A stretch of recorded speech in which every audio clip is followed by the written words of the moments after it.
Halo teman-teman semuanya, selamat datang di channel ini.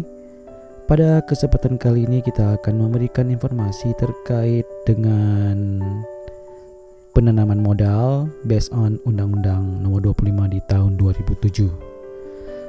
Materi ini mungkin sangat berguna bagi kalian yang mungkin akan mengikuti ujian seleksi kompetensi bidang bagi yang ikut tes CPNS, atau juga bagi kalian yang mungkin ingin menambah wawasan dan pengetahuan terkait dengan penanaman modal dan regulasinya di Indonesia.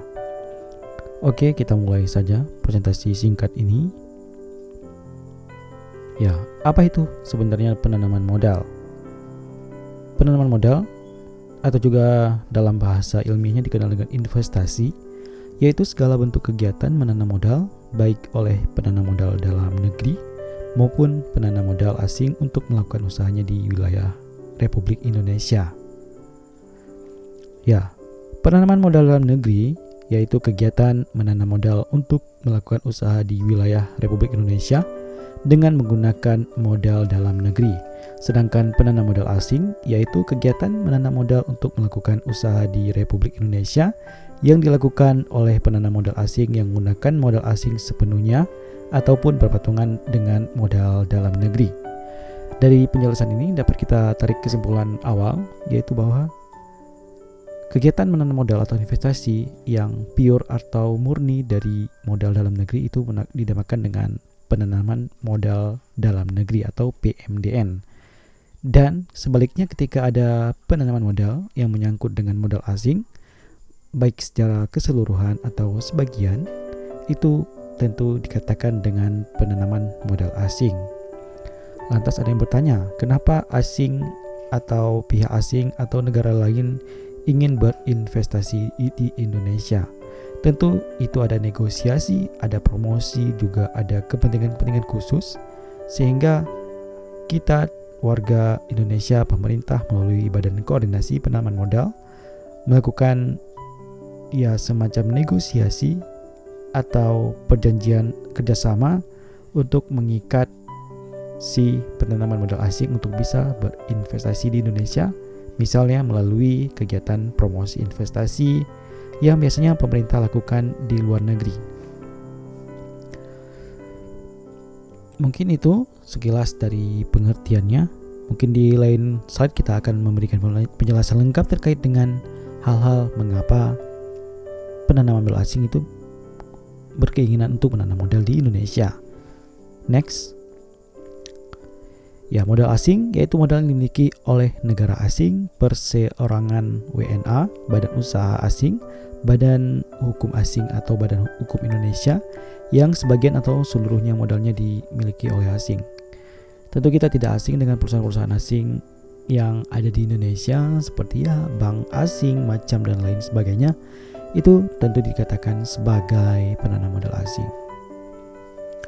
Lantas, modal dalam negeri yaitu modal yang dimiliki oleh negara Indonesia, perseorangan warga negara Indonesia, atau badan usaha yang berbentuk badan hukum atau tidak berbadan hukum. Di sini dapat kita tarik kesimpulan bahwa modal itu bisa jadi dari swasta atau dari modal dari pemerintah sendiri melalui pembangunan BUMN. BUMD itu juga termasuk dalam pengembangan modal dalam negeri. Kalau perseorangan tentu pihak-pihak yang punya modal berinvestasi, membangun pabrik, membangun jasanya di Indonesia, itu tentu dikatakan dengan modal dalam negeri. Dalam Undang-Undang Nomor 25 Tahun 2007 ini tentang penanaman modal disebutkan asas penanaman modal yaitu kepastian hukum.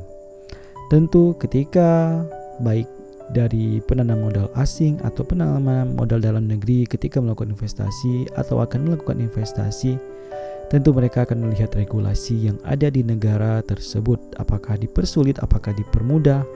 Tentu itu yang akan dicari tahu, itulah dinamakan dengan kepastian hukum. Bagaimana regulasinya?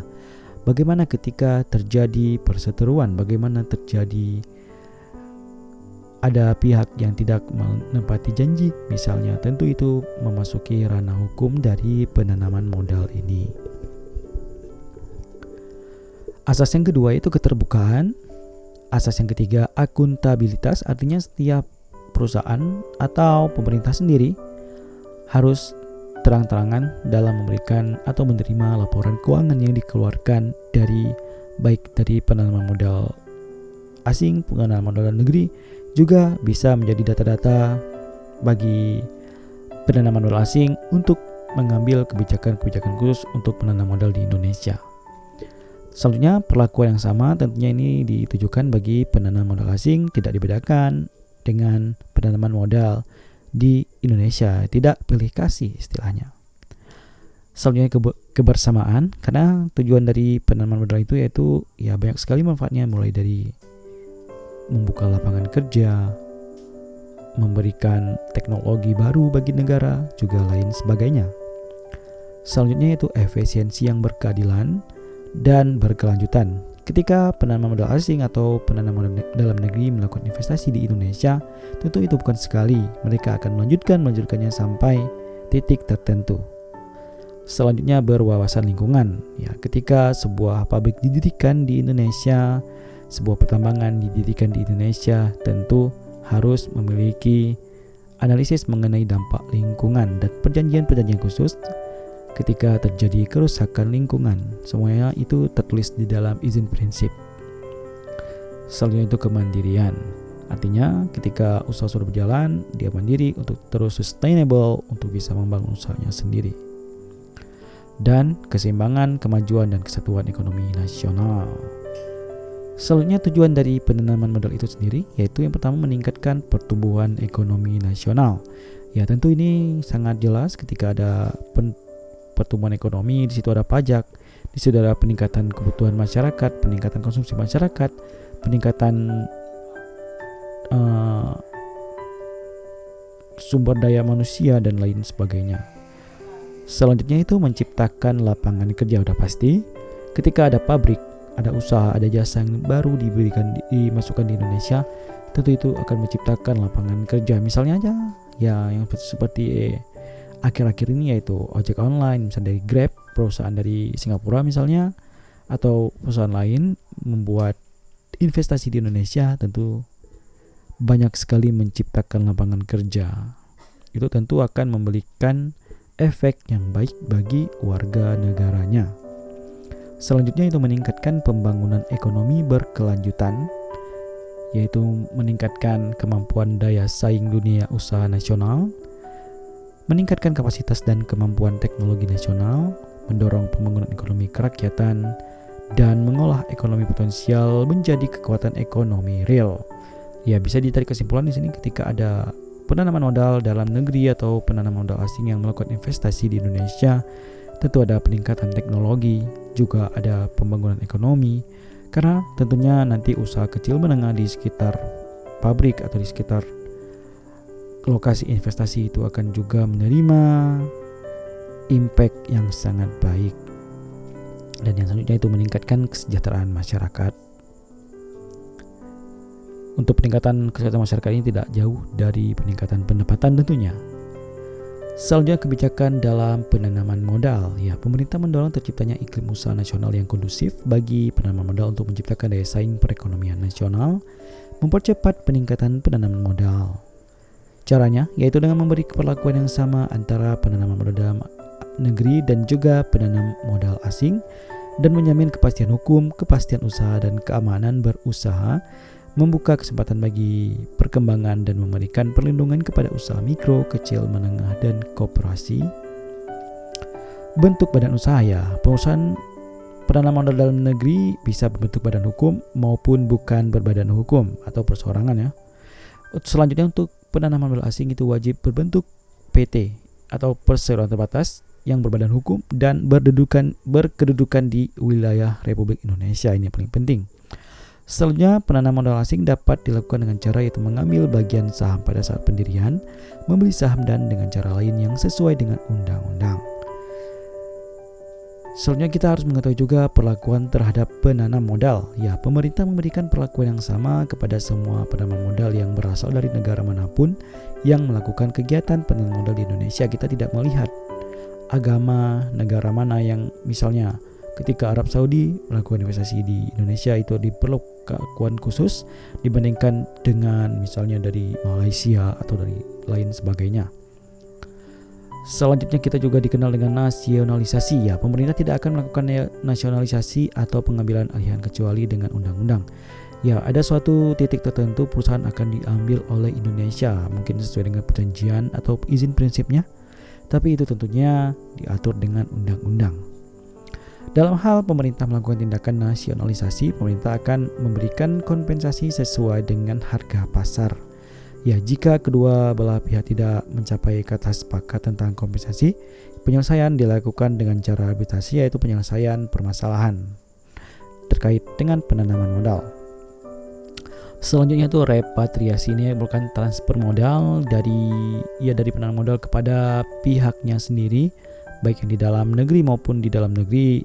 Apa saja yang bisa direpatriasi yaitu modal, keuntungan atau bunga bank, tambahan dana untuk pembayaran pinjaman, royalti, pendapatan dari pekerja asing, hasil penjualan, kompensasi terhadap kerugian, pembayaran dalam rangka bantuan teknis, dan lain sebagainya. Selanjutnya terkait dengan ketenaga kerjaan. Ya, perusahaan penanaman modal asing dalam memenuhi tenaga kerja harus mengutamakan tenaga kerja warga negara Indonesia.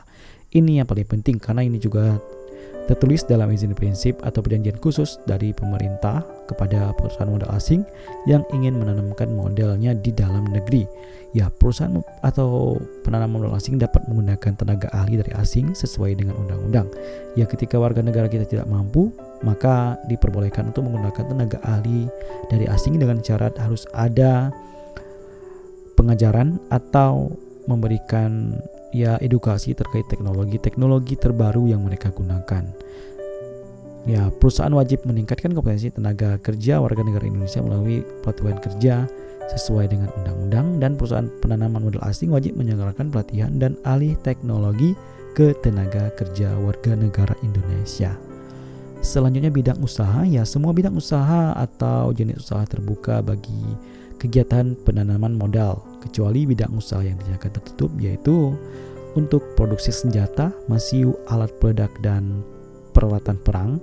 Bidang usaha yang secara eksplisit dinyatakan tertutup berdasarkan undang-undang.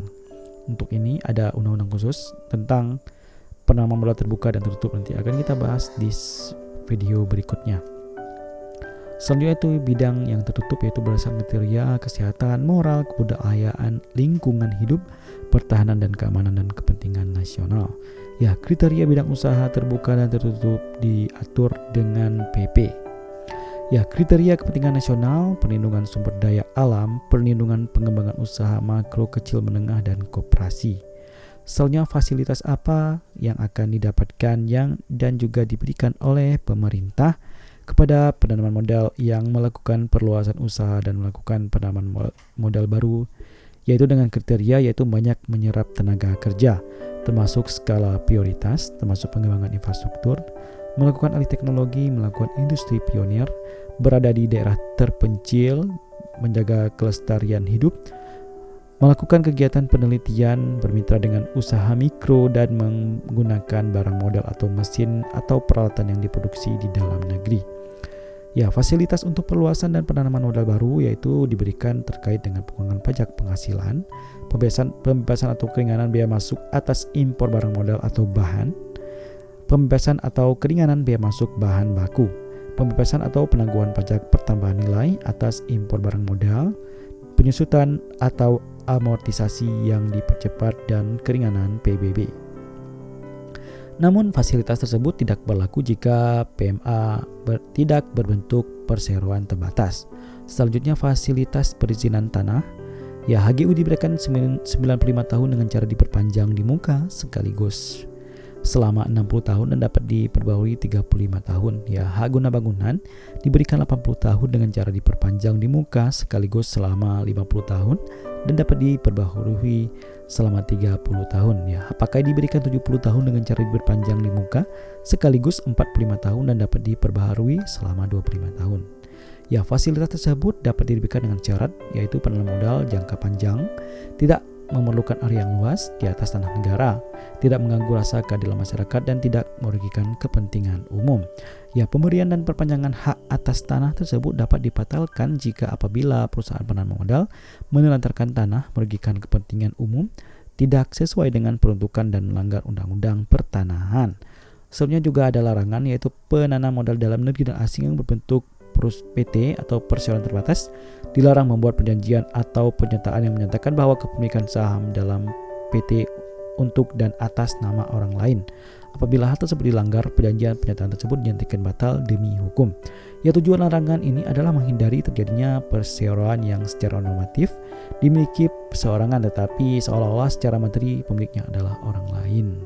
Dan itulah sekilas tentang penjelasan terkait dengan Undang-Undang Nomor 25 di tahun 2007, yaitu tentang penanaman modal. Semoga informasi ini bermanfaat dan sampai jumpa di informasi dan ilmu pengetahuan lainnya.